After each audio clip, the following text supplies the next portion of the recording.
All right, YouTube, Spotify, you have been hit with the Seoul Dojo podcast. My name is Curtis Russell. I am the senior editor at Sports Gamers Online and also the main content creator here on the Seoul Dojo. I have a full panel. I could have one more, but I have a bigger panel than usual. Of course, we have one of our lead writers at Sports Gamers Online, Brandon Satterwhite. How are you doing, man? Doing good, man. And I am really happy because we have another guest. This is our first new guest after a while, after Brandon, of course. I have my brother Cameron for his very first time here on the Seoul Dojo podcast. So what's going on, Cam? How's it going, y'all? It's a cold one here. Yeah, it's a cold one. Look, you guys, we have a very big show today. We have a very big show today. I did the podcast notes and I was just like, this is about to be so fun. We are talking about a whole bunch of different things. We will get to the developer direct for Xbox. We're going to be talking about Grand Theft Auto. We're going to be talking about WWE 2K. We're going to be talking about MLB The Show. We're also going to be talking a little bit about Ubisoft and that situation. But goodness me, man. Whoo, there's a lot of video game topics to go through. I do want to say before we get into it, in terms of the developer direct for Xbox, I have kind of did my fair share of YouTubing and kind of surfed through YouTube, and I found a few, or I'm not going to say a few, Brandon. I'm going to say one YouTube channel in particular. I'm not going to say this guy's name.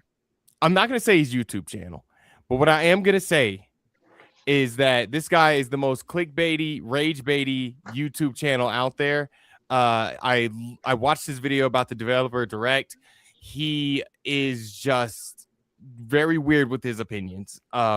He talked about Forza. He didn't like it, first of all. He was just like, yeah, it kind of sucked. Like, it was so juvenile. Like, exactly. He basically said that that driving an open world formula doesn't work.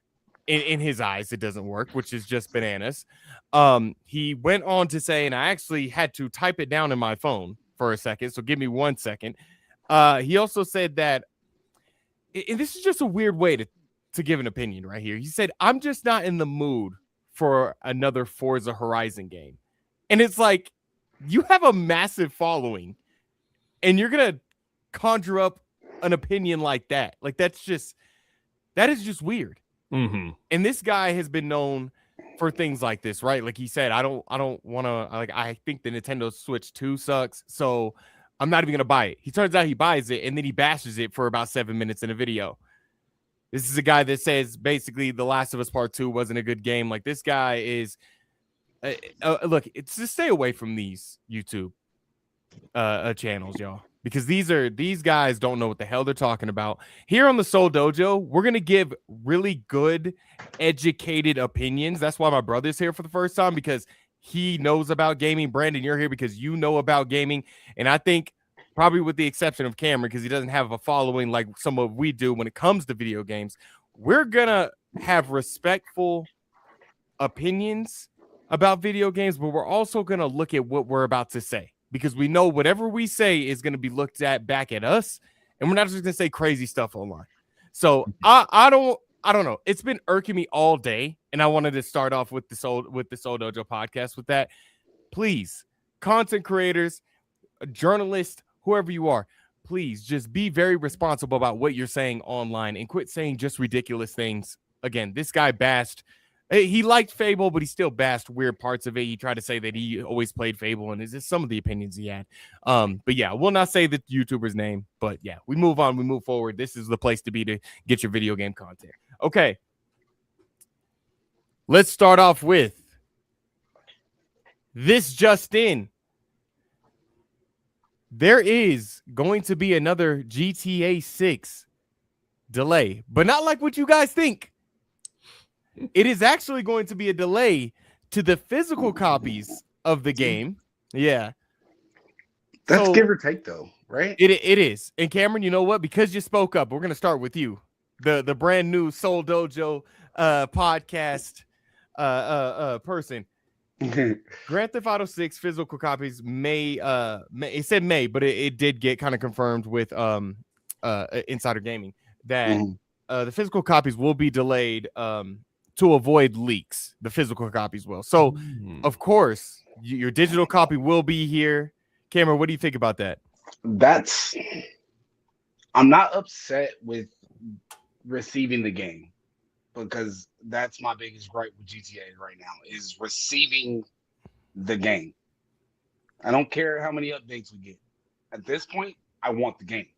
Give me the game that has been waiting for 4 generations of consoles, had however many millions of billions of dollars pumped into it. Give it to me now, right?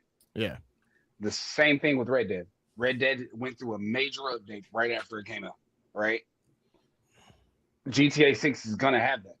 GTA 6 is going to go through 4 to 5 major updates before it gets good, before it's playable online, before all the hacks and glitches and money, people just running around doing everything and anything for money, right? Yeah.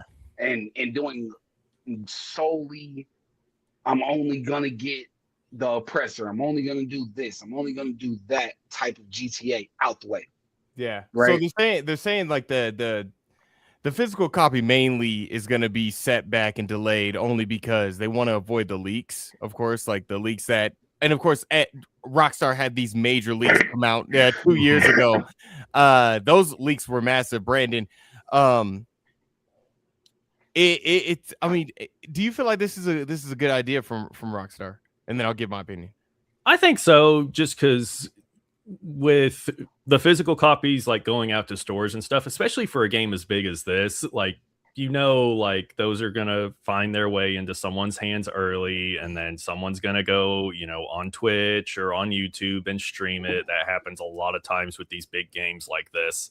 At least with doing digital only, then you can ensure prior to release that if someone's getting a code for a game, they have an NDA that they've signed, so they're not going to leak anything. And if they do, you are able to take,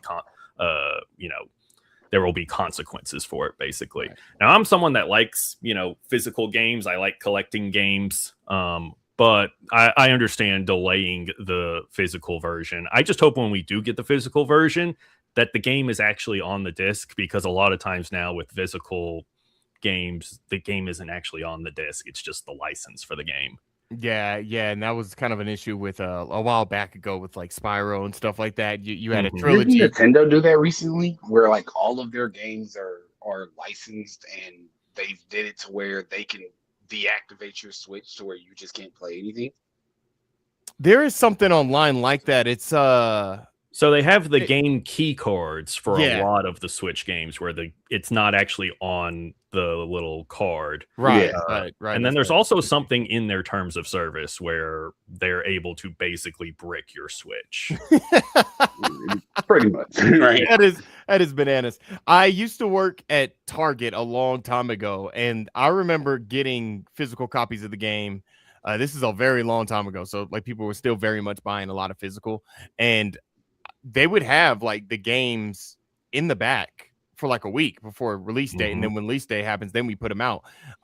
So yeah, I think Rockstar looked at the numbers. A lot of people have pre-ordered this game. I would even say maybe up to 88 to 90% are digital pre-orders. So they think, okay, we could take the hit on this and we get it to completely avoid our physical copy going to distribution centers and going out to stores where somebody can pick it up and just start uploading things and ruining the game experience online before anybody is able to play it. So I actually think this is a good idea. But like, what's up I mean, I think my thing with them doing this is trying to push them to go digital with this game is because GTA 5 has lasted as long as it did, right? Instead of me having to buy 6 different variations of the same game, I can just buy this digital copy that is attached to my console and or account and go through as many consoles and or switch to my PC and play it on the same and stay on the same account. That I think that would be freaking awesome if they were able to do that. I don't think there's going to be there's not a PC port at launch, of course, but yeah, there is known, like, I think maybe The Witcher 3 does that, like where you can have the same profile in the same account, and you can go from PS5 to like a Nintendo Switch to an Xbox, something like that. I think Diablo does it too. Yeah, MLB The Show does that. Oh yeah. MLB The Show does. Yeah. Yeah. So we'll have to see. I know a lot of people would be a little worried about another delay, and yeah, there is somewhat of a delay there, but you will still be getting the game if you buy it digitally on the PlayStation Store, Xbox Store. You're gonna be getting it at that November release date. Moving on to our next. Oh, moving on to the news segments. We're still in this just in. Now, that was one of the first few things. Or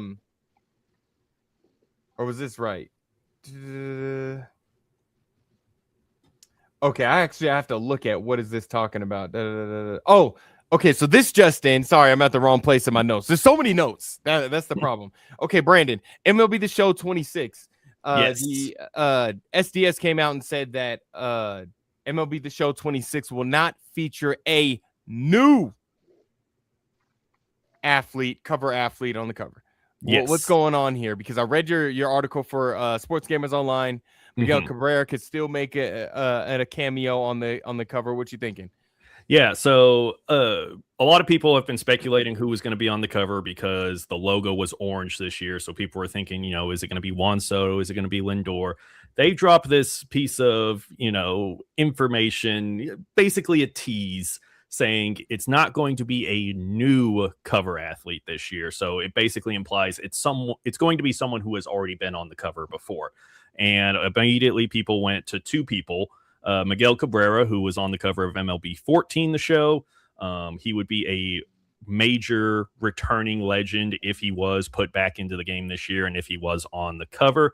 The other one people were talking about a lot was Barry Bonds, because he was on the cover of MLB 2003, which was basically part of the show series before they started calling it the show. It was developed by 989 Sports, but it was Sony's exclusive baseball game before they started calling it the show. So he has not been in video games since, I think, MLB 2004 or 2005. Of course, we had like John Dowd in MVP baseball. We had Reggie Stalker in MLB 06, the show. Yeah. So we had these stand-ins for Barry Bonds, but we haven't actually had him in a game.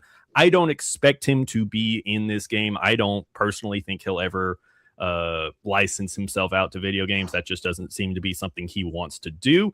But we could always be, surprised. The other one I saw that was a former cover athlete, all the way back, I think it was in MLB 99, was Cal Ripken Jr.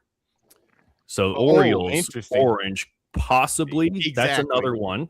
Exactly. Yeah. And then the other popular theory that's kind of been going around on MLB The Show Twitter today was, well, we have the World Baseball Classic starting in a few weeks. So what if they did a WBC cover and put a bunch of their former cover athletes that are playing in this tournament on the cover? So if you had Judge, Ohtani, Vlad Jr., Lindor, who are all set to play in this tournament in, their USA, Dominican, and Japanese, uniforms on the cover. I think that would be awesome to see. We got a lot of WBC content back in MLB The Show 23 and Diamond Dynasty when that was going on. That was incredibly popular. People loved the WBC stuff back then. I know whatever they do for it this year is going to be incredibly popular as well. So really would love to see that. I don't know if that's actually going to happen. I think the most likely is Miguel Cabrera. That's probably the betting favorite at this point. Yeah, because it wouldn't be somebody like a Vlad Jr., Shohei Ohtani. I think, wasn't Judge on 18? Yeah, he was on 18. Yeah, it probably wouldn't be somebody that soon. One thing I do want to say about that, and it's kind of petty, is did you see the post from Yahoo Sports? I did about not. This? Okay, so they said, look, you don't need to go to an Ivy League school to do journalism, y'all. Like, you really don't, especially in this day and age. But they said that there won't be any athlete on MLB The Show 26. They said no athlete. That was the big subtitle. And then in the actual post, it said MLB The Show 26 won't feature a cover athlete. And it's like, if you read it, they said not a new cover athlete. Yeah, it's easy to miss, but they did specify new, and that is the tease there. Please read these posts. When it would be funny though if it was just a black box that said MLB The Show 26 on it. That would be funny. It would it's like it's designed by Kanye West at that point. Like that's what it would be like. I know Cameron. I don't even know if you play MLB The Show. I think you might have played a little bit. I played 24, 25. I played a few of them. Who'd you get drafted to? I went to the who plays out of Tampa? The Rays. Oh, the Rays. The Rays. Nice. I got drafted to the Rays. I took him and went and got a ring, right? I feel like I can't do any better. Hey, I put everybody on my back, man. Good, there you go. That's what Road to the Show is all about. Mm-hmm. I definitely, as a person who can watch some baseball and can't play the sport for anything, I love the game. The game makes me want to go play baseball. It makes me want to go watch baseball, It makes me want to go learn the players who I'm playing with and what they're actually good at. Actually be able to use them properly, right? Yeah. Well, Brandon would definitely run on the record here on this channel and said that, this is the last game. 25 was one of the better games. Oh, yeah. Of the series. Yeah. Very good definitely. entry. Really good stuff. Moving on. We are finally officially moving on to our news. Man, there's just so much to talk about. WWE 2K26 has revealed 2 new covers, which was the Monday Night Wars edition. They also revealed during Saturday Night Main Event the Kings they revealed Monday Night Wars edition on Main Event, and then they just revealed the Kings of Kings edition. They also revealed the Attitude Era edition that Brandon covered. So we have 3 editions. I'm gonna be honest with you, man. I got absolutely rinsed by Mike Knox on his wrestling show earlier today. He name dropped me twice and was just like, look, he is not excited about any of these editions. And I get it. Like the WWE, they keep always going back to the Attitude Era and Ruthless Aggression, and they go back all the time. And I get it, I understand. He also said that CM Punk is not on the cover of any of these covers. And I said, I know I was talking to the screen because I was watching his podcast. I said that CM Punk is going to be featured on the standard edition, right?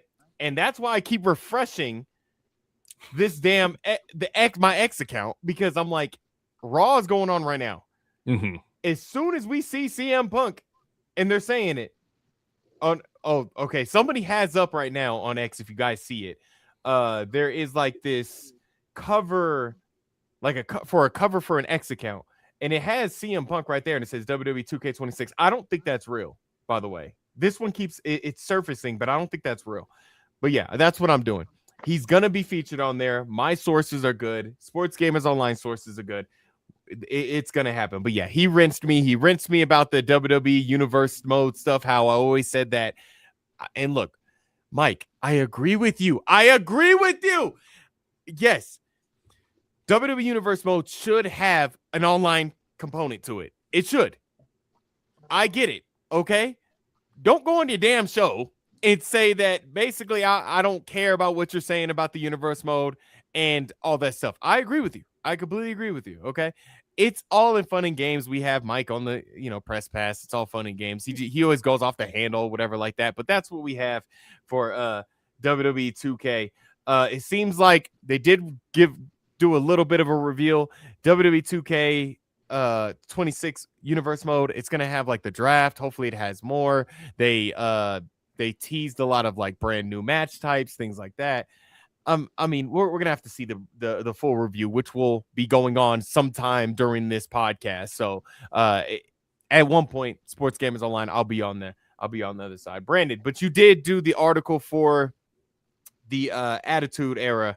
What do you think about it? Because you actually got to do some research on it. What do you think about it? Yeah, like I'm not a huge WWE guy, but even I know the Attitude Era. I know The Rock and I know Stone Cold and all that. So that was pretty cool to see, that as a very, very casual observer of WWE.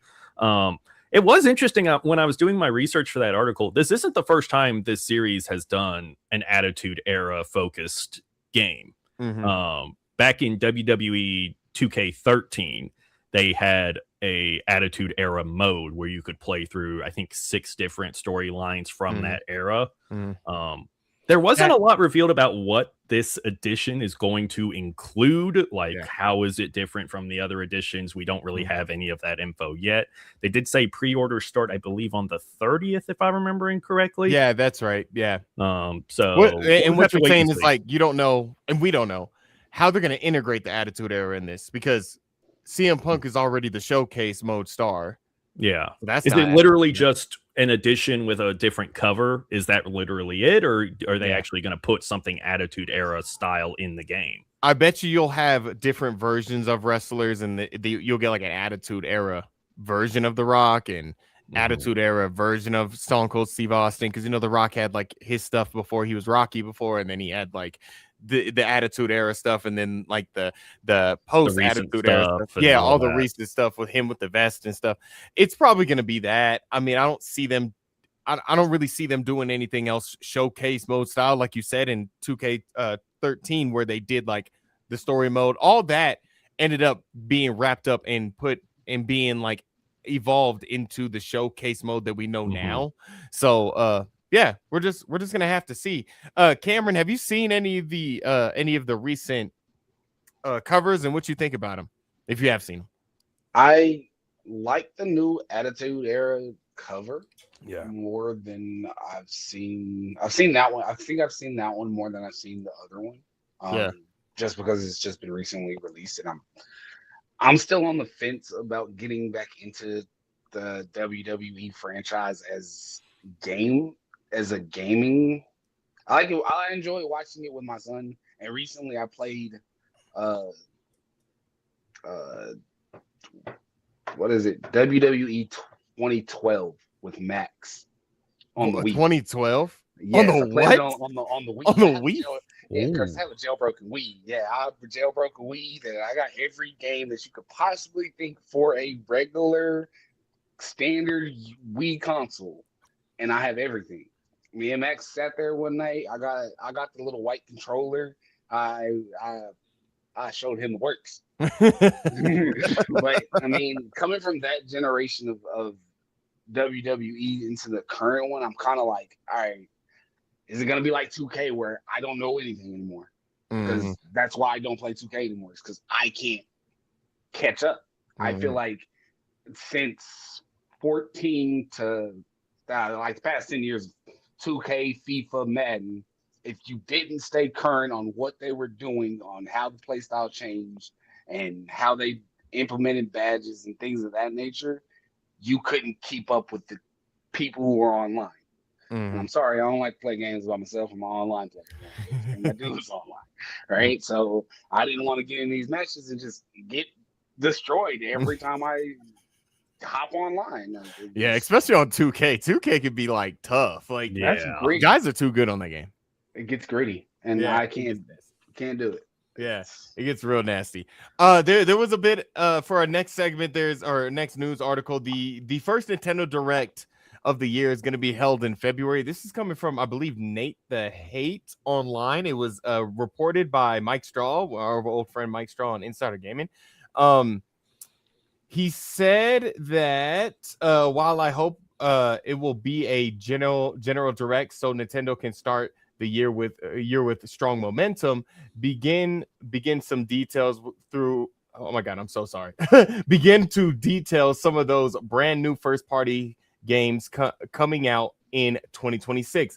Let us know what they have planned for, and this is what I was talking about, I think on a different podcast, the Legend of Zelda's 40th anniversary. It could really easily be a partner showcase. So I think right now with the Nintendo Switch 2, a lot of people are on the fence about it because it is kind of more of an expensive console, and also like it's still building out that library.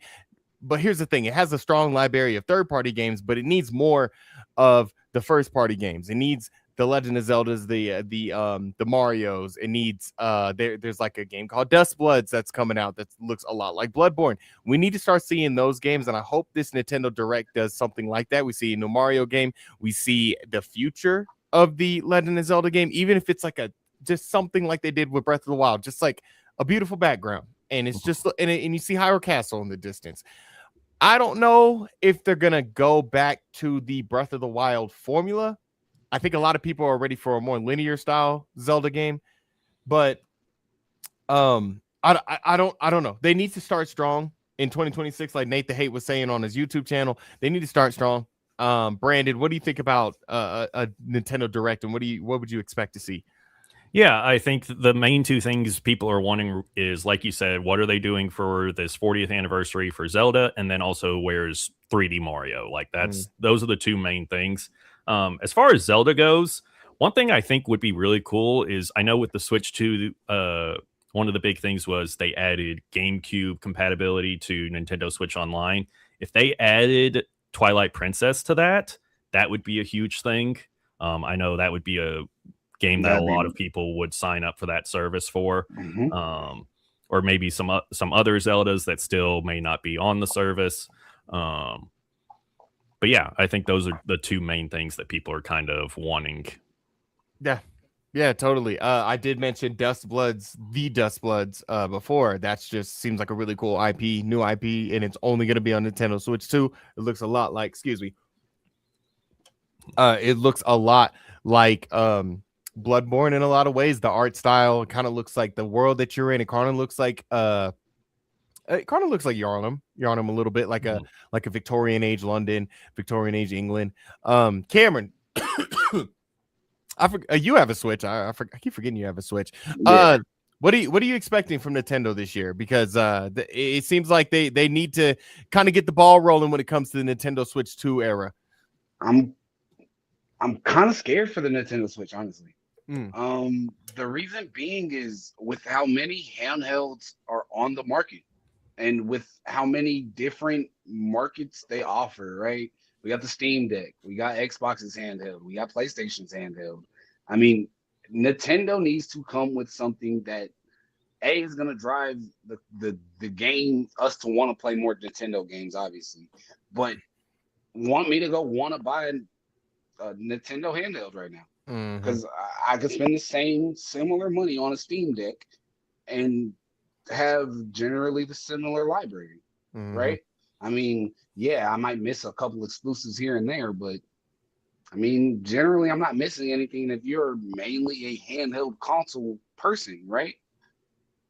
What's the benefit of getting the Switch 2 over getting the current Xbox integrated Steam Deck? I completely agree with you. Like, the Switch 2, it's a little bit more expensive. They do need to have, and Donkey Kong Bonanza was a great game, don't get me wrong. But I think there needs to be a main Mario game, even though somehow Mario Kart World won best sports / racing game at the Game Awards. Oh boy. It needs like that poster child game, like of course like the last Switch, that was Legend of Zelda, that was Mario Odyssey. We need that in this generation, and we still have not gotten that yet. So like Cameron's saying, like, what I could add some more money and get like a Steam Deck, and I could play a whole library of games. I might not be able to pay the exclusives of Nintendo stuff, but I can play a lot of games that are on Steam right now. So yeah, and the Steam Deck, you can put emulators on it. Boom, there you go. Now I have we've got about majority of Nintendo's library at my fingertips. Exactly. It's a world where, yes, I want to see Nintendo to continue to do successful and continue to grow, but they're starting to stop offering things that the other platforms are trying to ramp up on. Give us better games, give us better screens, give us better frames per second, give us the things that us as gamers want for these consoles. That way, when we go spend $1,000 on these consoles, we don't have to turn around and buy them in 3 years. Yeah, I don't want to have to replace my console again for another 3 to 5, right? Yeah, it's getting to about like 6. Yeah, it feels like that, especially with like, because everybody's like jumped to the PlayStation 5 so late. It feels like it's like, God, and they're talking about PS6 already. It just it's crazy. But people held on to the PlayStation 4 for so long, and I don't blame people, because we were in a pandemic. The PlayStation 5 came out $500. It's now up to $550, but it's like the PlayStation 4 still was getting a lot of games. It wasn't a bad console, especially if you had a Pro. So holding on, I think people should be moved on now. Like Cameron has a Series S. Brandon, I know, has a PlayStation 5 right behind him. Yeah. I got both and a Switch too. So yeah, I think it's now time to move on. But yeah, Cameron, what you're saying is completely right. It feels like it's like that 3 to 5 years, and boom, there goes a PlayStation 6. And I think that's due to mid-console upgrades too. Like it just feels that way. Moving on. Our next one, Cam, you probably have a few things to say about this. The Dragon Ball team reveals Dragon Ball Age 1000. Full reveal coming in April. This is very exciting because I love Dragon Ball games, Dragon Ball Z games, Dragon Ball games that you can like create your own character. You have an open world just like in Xenoverse. What in the world? It seems like Dragon Age at 1000 is like a prequel to like the Dragon Ball timeline. So what in the world is this? So the precursor, this is basically a precursor to Dragon Ball, right? This is gonna be. I enjoyed Xenoverse a lot. Like I played that game so much. Me and 4 friends dominated this game. So we put so many hours in just to flying around the map, getting as good and as physical and just destroying people across the maps. Like we had so much fun during this game. So I know I'm looking forward to it, hearing that it is coming to another open world Dragon Ball Z game. I did like the last previous edition of Dragon Ball Z, but this one, I feel like it can be better, right? There were things in Xenoverse that I was like, all right, they need to fix this. Hopefully they fix them in this one. There's rushing in Xenoverse that was just annoying. You were constantly chasing someone. You were constantly running after someone just to make contact to start the fight. That bothered me. Was this in Xenoverse 2? Xenoverse 2. Yeah, the sequel of it.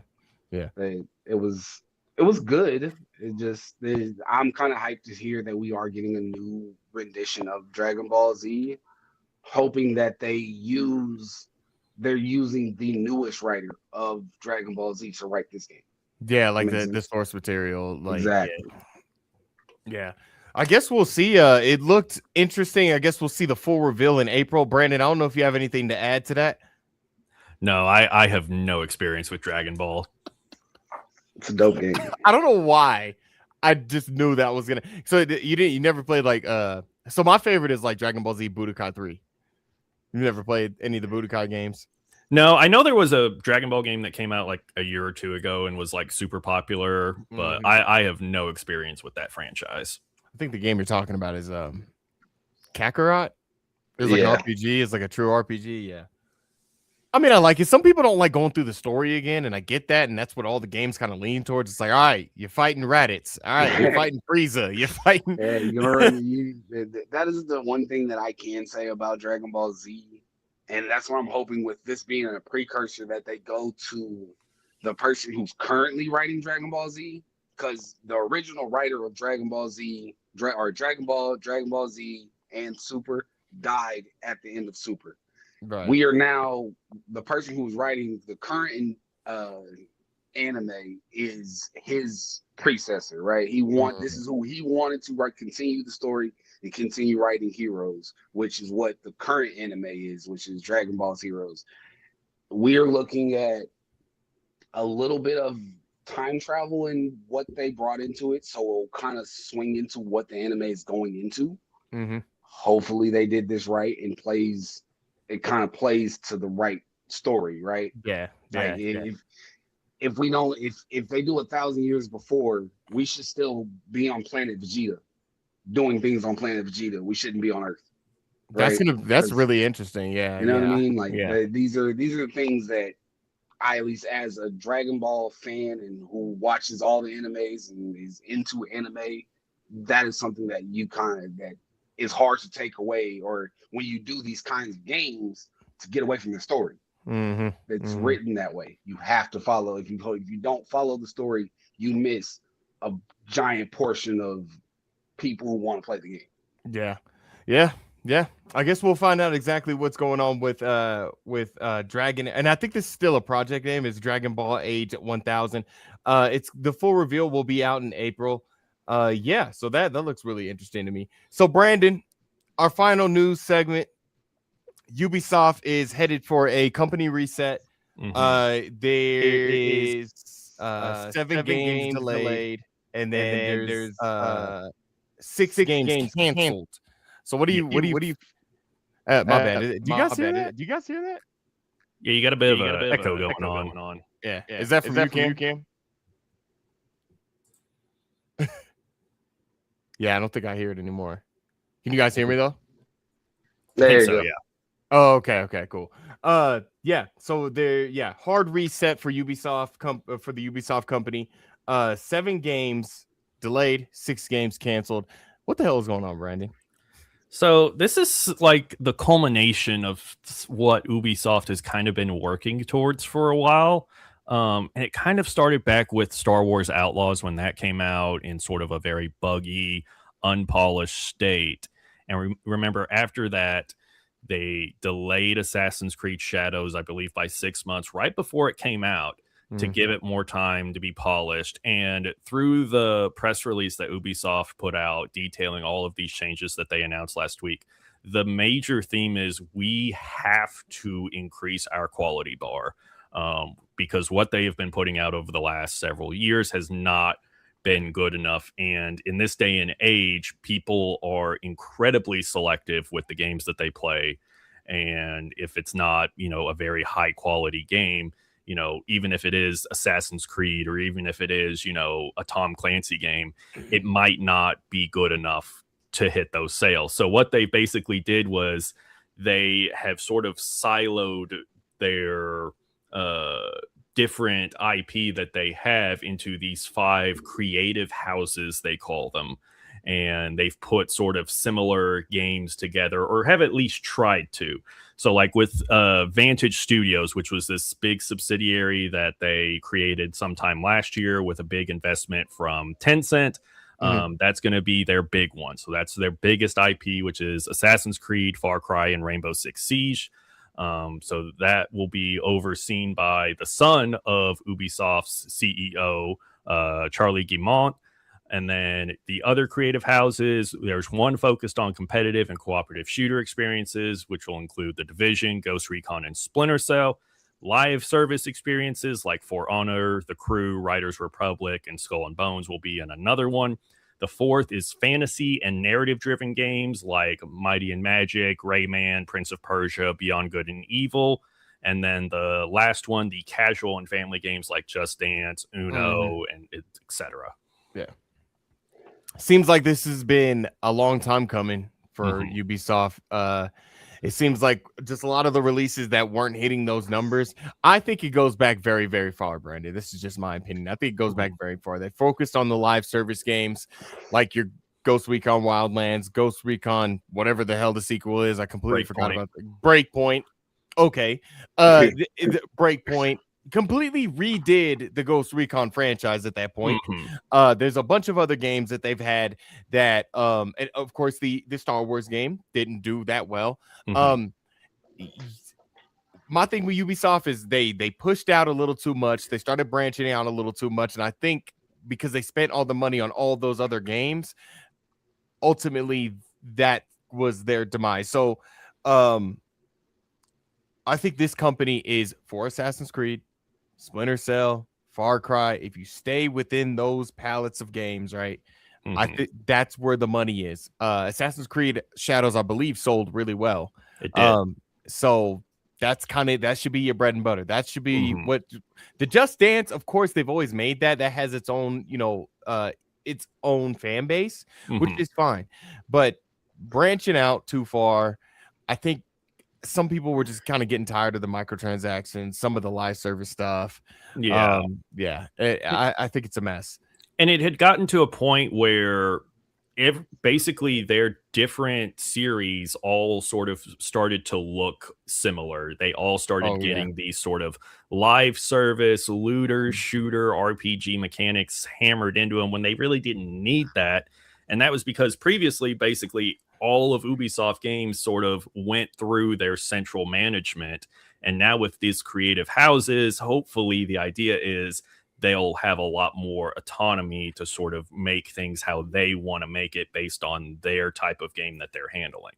I 1000 agree with you 1000%. I know you're a Far Cry guy, but if you look at the Far Cry games, Far Cry New Dawn and Far Cry 6, like it had it. Like it had just like Assassin's Creed got it, just like Ghost Recon got it, just like Watch Dogs got it, which now Watch Dogs apparently is dead from what they're saying. Yeah. Yeah.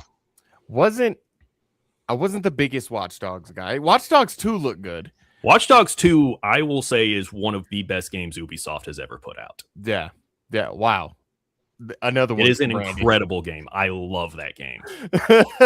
That's another one for Brandon. So like just Assassin's Creed 2, like just it's an okay game. I like Assassin's Creed 2. It's very good. It's up there. 3. I don't like 3 as much. God. 4. 4's up there. I love 4. Great. Yeah. And Far Cry 3 is an amazing Ubisoft. I love that for me. I love that game. I can play it any day of the week, pick it up at any moment of time, and any point in the story, and I'm gonna go ham on it. And but Cam, just like he's saying, like Far Cry 3 was such a success, and then they kind of copied it with 4, even though 4 was a little bit different. 4, 5, 6, like they all kind of started being somewhat the same. There is a Ubisoft formula thing, like it's like you can unlock the whole map by getting all these towers and points of interest and stuff like that. They all have that similar formula. Even when like Assassin's Creed went kind of more RPG with Origins and stuff like that, you started seeing that implemented in Odyssey and Valhalla and stuff like that. So it's I think it's time.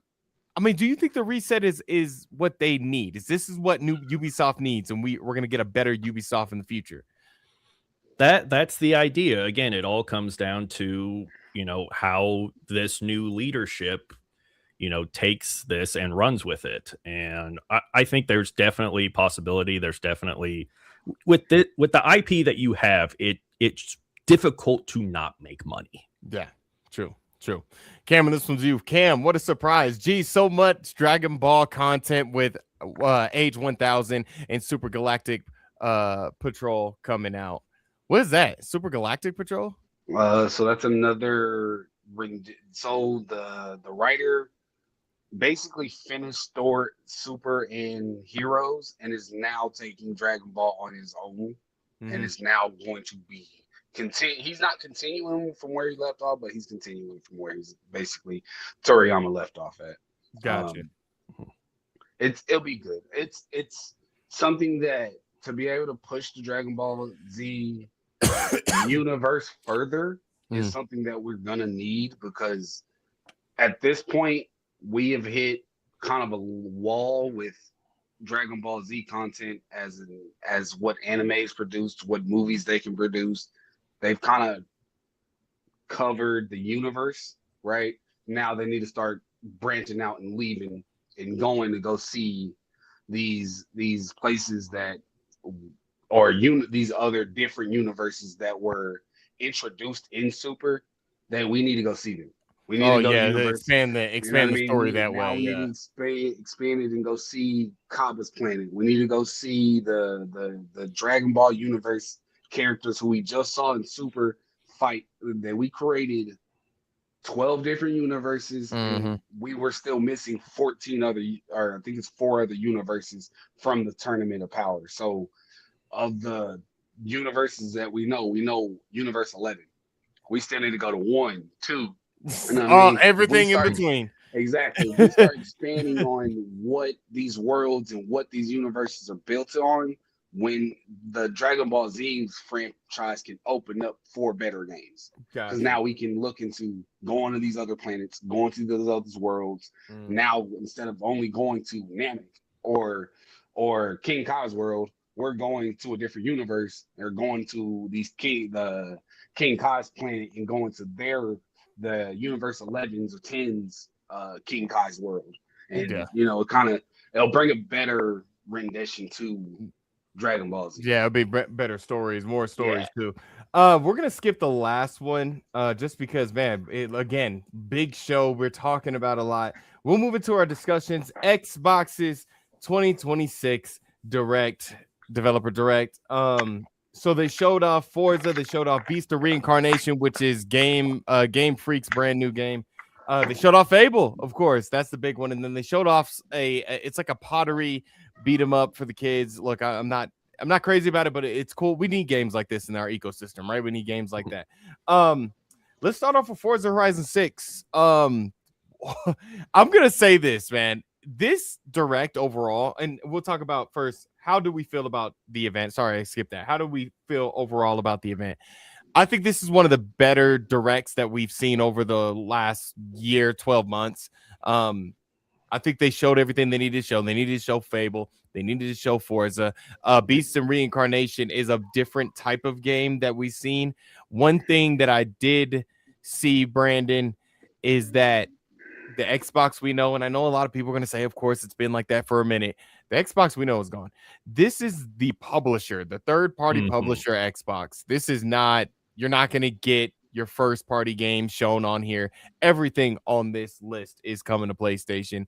And even some of them are coming to Switch. That's kind of what I get of it. But other than that, I thought it was a really good showing. I think everything when it comes to Forza was shown. We needed to see Fable in that light. Beast of Reincarnation, very interesting. It kind of looks like when you give Game Freak a budget and some freedom, something a little bit different, a little bit of quality in there. So overall, Brandon, what did you think of the Direct? I thought it was a really good Direct. I think that they, like you said, I think with Fable, they knocked it out of the park. Everywhere I look, people are excited for that game. That thing is going to be massive when it drops later this year. Forza, of course, is gorgeous. I mean, the dark magic that team works in order to make that game look and run as good as they do on a Series S, like that is amazing. And it being in Japan is really cool with the car culture and all that. We've all seen Tokyo Drift, that's what I immediately thought of. And then Beast of Reincarnation, yeah, like it's cool to see Game Freak, doing something a little bit different. Yeah, it looks really fun. Cameron, did you get a chance to look at the Direct? So I got to watch a little bit of it. I literally clicked on the screen, clicked on to that link that you sent me right as I opened it. They were popping Forza up, and I literally went offline at work to sit and watch that Forza release because I'm an avid Forza player. I played 4 and 5 so many hours to where I was ranked. I ranked most drift competitions. So things that I'm extremely hyped for that I've always said needed to be in Forza that I feel like was missed, but was good in like Midnight Club, garages, the ability to build your house, the ability to stance your cars in your garage and show up and actually like now they're in the integration of the meats. That's gonna be a huge thing because before it was cool. I gotta send a mass text message to everybody to get on Forza, get them all in a party, send a pin. No, now I'm setting up a meet and it's going out to the entire Forza live world. Yeah, there's no telling what's showing up at that time. It seems like the Forza Horizon series is just a completely different beast to other open world car games or racing games like The Crew, things like that. What you're talking about, Cam? Yeah, you could customize your garage, but then they talked about the estate. That looked insane. The houses look crazy. That's gonna be some of the funnest things. So what I've noticed is things that we've done here recently in the past couple of years is a lot of drift tracks actually popped up at houses, right? Where you can rent the house and rent a drift track, and it's a drift track around the house. Well, they basically implemented that in the Forza with putting that in us being able to implement and work on our own homes, right? This is the closest thing we're going to get for now. Eventually, I hope that comes to where we can build our own tracks, right? And it shows somewhat in the open world, right? Even if it's you pull up to a marker, you hop in the marker, and it puts you on a track. Oh, cool. Gotcha. These are things that Forza can do better. I'm not a motorsports person. I don't really play that game. I'm a Horizon person. I love Yeah. the open. I want to be. That's the closest thing I feel like you can get to a car guy being in a car and have as much tunability and not have the money to be able to do it out in the real life. And it's Forza Horizon. Heck yeah, man. Heck yeah. Brandon, Forza Horizon for the first time is going to Japan. It looks stunning. It looks absolutely stunning. Like you said, what I really liked, I liked when the scene where they showed them driving through like the Tokyo like downtown, and yeah, that's gonna look sick at night. And like you said, the Tokyo drift fever dreams that we all have. Yeah. What impressed you the most in this deep dive into Forza Horizon 6? I think it was like you said, the going to Japan, the setting. I think that is just a perfect choice. The focus on drifting and all that. I think it was just perfect. And then it was so funny because the next day there was a video all over Twitter. It went viral of people in real life drift racing through the streets of Tokyo. Yeah, of course that happened the next day. They did a 15-car line through the middle of downtown Tokyo. I know what video you're talking about. And it is straight tandems drifting through the heart of Tokyo, and I can't wait to play this game like that. That is so sick. One thing that I did like about the what they showed us is it seems like they're changing the progression system. So you're going to be progressing through the wristbands and more of the world will unlock. Yeah, you're kind of like a tourist. Starting at the bottom. Yeah. Car game, right? Yeah. No power. No, you're not gonna win races. You're gonna be struggling to beat those high horsepower cars that come off the lot 600 horsepower. Then you're gonna start getting to the point where you got mods. You start doing engine swaps. You start tuning. Start adding turbos, and Ken, what'd you think about what'd you think about? I'm just looking at Twitter. It's stupid. What do you think about the cover car? I can't remember what it was. It is a Lexus. It's not an LFA. It is the newest rendition of the Lexus sports car, which is a LFA. That's what Lexus's sports car is. Is it a Lexus? That is a fancy Toyota, my boy. Fancy Toyota. Is that so? Was that the cover car? Or is it a different car? No, it's a red Lexus.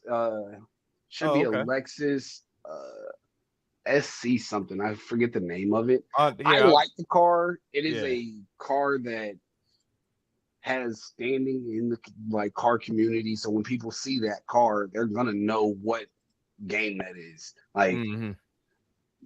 Then also Toyota has been on the big comeback feature with trying to reintroduce the Supra, reintroduce the big body Toyotas and the stronger engines, and Toyota's trying to put forth their best effort with Lexus and Toyota together. If you haven't noticed, their cars gotten immaculate over the past 6-7 years. Like they went from being the common commuter car to these are actually something of nice standings, and people go spend quite a bit of money on their Toyotas, right? So hold on. So I looked it up. It's the cover car for Forza Horizon 6 features a 2025 Toyota GT prototype. Is that right? And then the 2025 Toyota Land Cruiser. I didn't see that one. I think that's the one in the back. Interesting. You're right. And that's in the back. I did enjoy the one thing that I am kind of hyped that they did is they kind of turned up the off-roading, because that's a big factor in Forza. The driving through the map portion. Like, I don't just stay on the road. Like, having an actual dedicated off-road section of doing smashing through things and jumping that is cool. And, like Forza did justice to the brand and didn't disappoint a long time fan. Let's move on to the next game, because Cam, I know you're super excited about it. I am super excited about it too. I cannot wait to finally put this wheel back to work. Of course, the new F1 game will be coming out, but they're doing more of a seasonal update. Let's talk a little bit about Beast of Reincarnation. Brandon, this is I mean, I love JRPGs like this. This looks like maybe it could be a bit of a Soulsborne, and it kind of looks like Sekiro, kind of looks like Wu Chang, kind of looks like Nier Automata. Brand new game from Game Freak. Well, what are you thinking about this?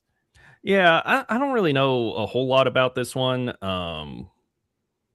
It does look like it's going to have that focus on the melee combat, like you were talking about.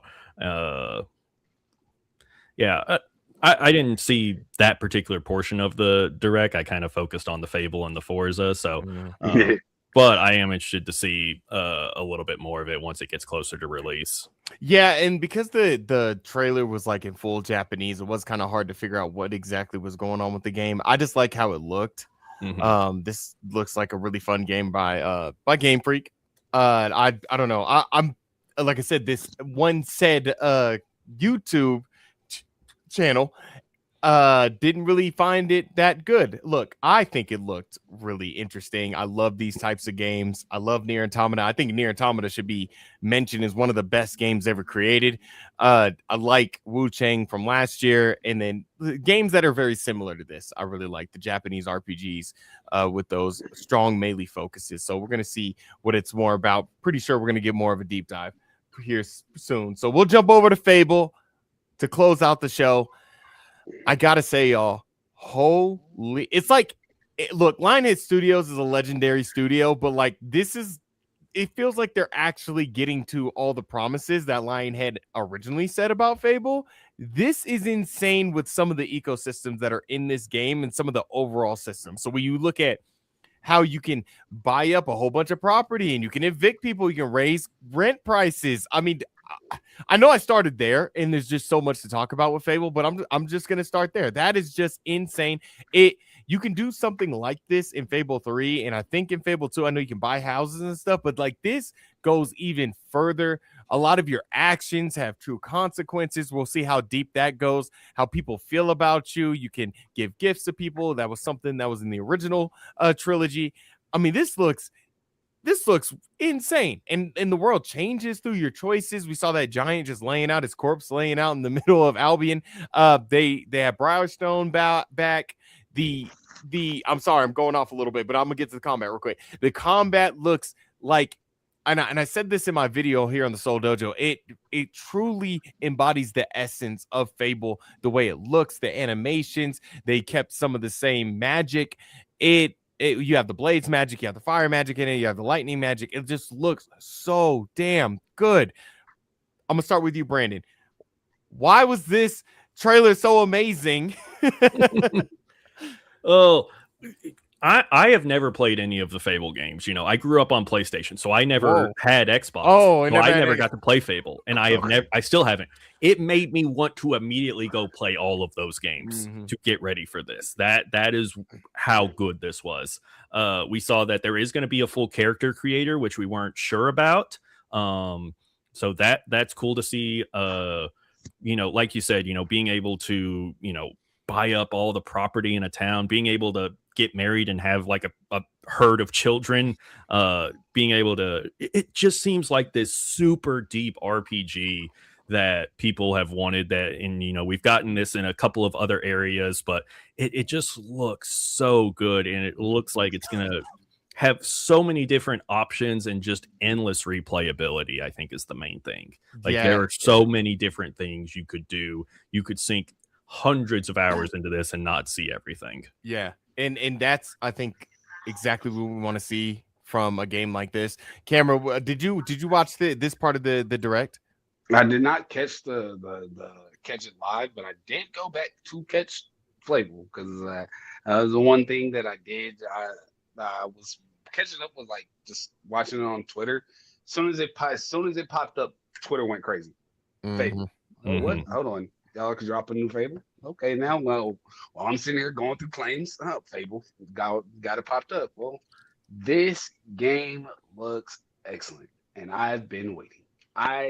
As a person who either plays my game for sports, plays it for a shooter, or plays it for Forza, I needed an RPG, right? I played Diablo, every now and again. That is, I'll get We on there, play a lot of Diablo. Quit playing. get pretty sweaty for a couple weeks, and then I leave it alone. But like, I needed an RPG that I can really divulge myself into, and actually just worry about building a world. Because I mean, that's what Fable is. It's building your own world. It is how you see the world around you and what actions you decide. That's that. I do got a question. Have y'all ever seen the Dreamlight Valley game? Dreamlight Valley, is that like ain't that the Disney game? It's a Disney game. This reminds me of that though. Like, why you said it? The still frames of like walking through towns. That Dreamlight Valley game is don't get me wrong, it's a very detailed game because my wife plays it. But it looks really, really good. This kind of gives me some of those vibes with some of the colors. Like the color palette. Yeah, the color palette, it's it's a little Disney for myself, like I see a lot of it, but then again, that's the creation of the world, right? Yeah. It's supposed to be a fantasy world. One thing I hope that you can do in this game is like in the second one, you can like choose to be good or bad, and you can grab people from the town and bring them to your lair and make them into chickens and stuff like that. And as you become evil, everything changes. Everything changes. Isn't that the one that you turn like dark skin, like your skin actually gets dark on, and you can become like somewhat of a dark elf kind of situation? Yeah, you become like demon like it's very much like that, and then your guns and your weapons change, and it's very, very interesting. I did see somewhere they said that your appearance would be the one thing that doesn't change based off your actions in this new game. Your appearance wouldn't? Is that what you said? Yeah, they said that would be one feature that wouldn't be in the new. That would be one feature that wouldn't be in the new. Okay. No. Yeah, no, I didn't catch that. Cameron, I think we're hearing myself again. Probably. Yeah, still myself. Here, I'll just mute you for the remainder. I'll just mute you for the remainder. Because we're almost done here anyway. Yeah. God, I'm like still refreshing. Oh, now this is interesting. The standard edition will be revealed this Friday at 9 a.m. But this Friday at 9 a.m. But so we still again, I'm seeing this cover. Hold on, Cam, we got I'm gonna kick you, all right? Oh shit, nothing wrong. We're still seeing like this cover pop up, and it's like the it's the CM Punk cover, and I'm like, is this it? This can't be it. Like I don't know. I don't believe it. This one is making its rounds, but we're gonna have to see. We're gonna have to see. So it'll be revealed on Friday. It will be revealed on Friday. That's what WWE's just talking about. They revealed they revealed the Triple H cover tonight. Interesting. Because you and I were talking about the Tease website today. I was looking at that. In it, there's a little calendar, and on it was marked January 30th, which is this Friday. Date. So I guess it said draft on it. Yeah.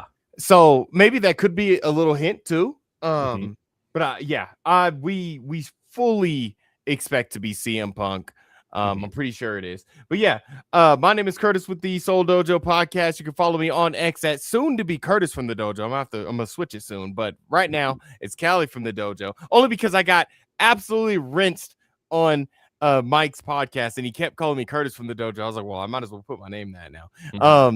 But yeah, follow me here, Twitter, Curtis from the Dojo. Also, make sure you guys subscribe to the Seoul Dojo gaming channel. I'm going to be doing a few more videos coming up really soon. WWE 2K, the standard edition will be revealed on Friday. If you guys didn't catch that towards the end, Brandon, go ahead and plug yourself in. Yeah, I'm Brandon Satterwhite. You can follow me over on Twitter at bsatterwhite18. And also check me out over on Twitch at twitch.tv/sportsgamersonline. And also check out me out on Sports Gamers Online's YouTube channel. Oh yeah, and we will check you guys. Oh yeah, of course, Cameron. appreciate you being on, man. That was awesome. You did great for your first time. Appreciate it. I do apologize. The phone got hot there for a second and kind of said, "All right, look here, you ain't to keep using me like no damn camera." Yeah, appreciate y'all. And look, stay tuned for more videos here on the Seoul Dojo, and we'll check you guys later. All right, peace.